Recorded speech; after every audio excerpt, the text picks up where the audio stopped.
painting amongst the giants today, and I have to say I'm so anxious to get started. This area is so beautiful, not only because of the thick forest, but we've discovered a beautiful place where these yellow flowers are blooming. So without further ado, I want to go ahead and get started.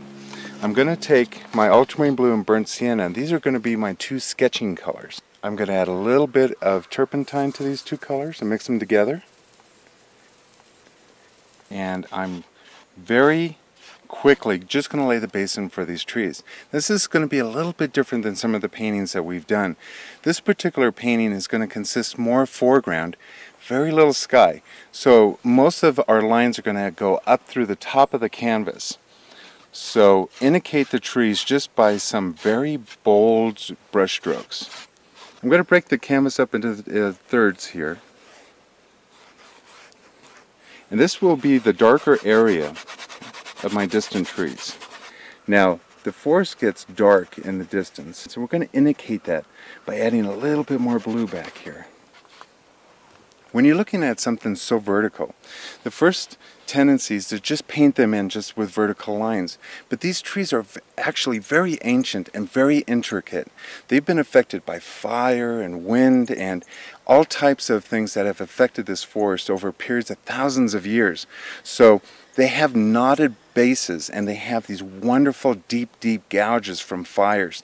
So you want to spend some time really looking at the subject matter.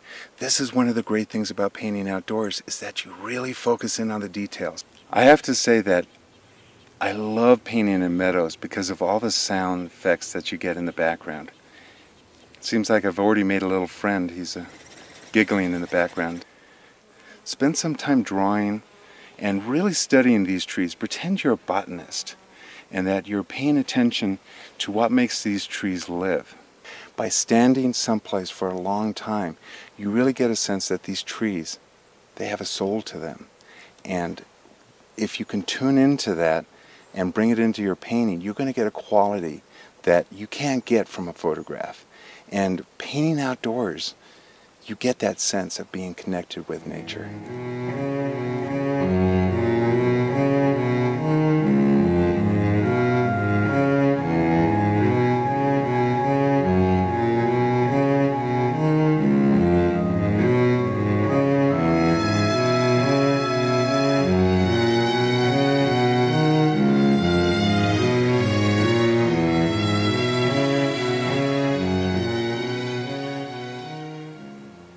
I don't know if you've noticed, I've pretty much painted this entire painting with this brush.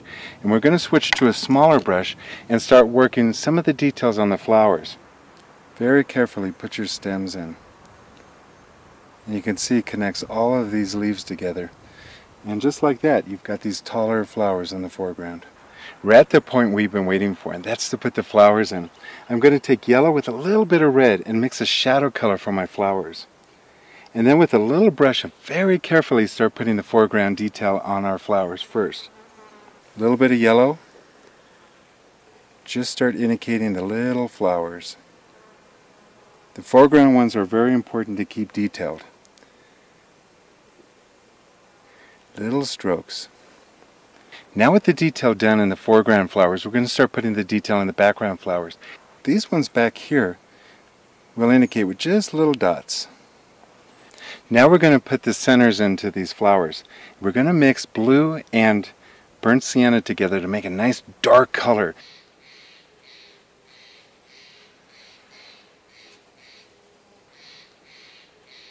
And now for the conclusion of every painting, the signing.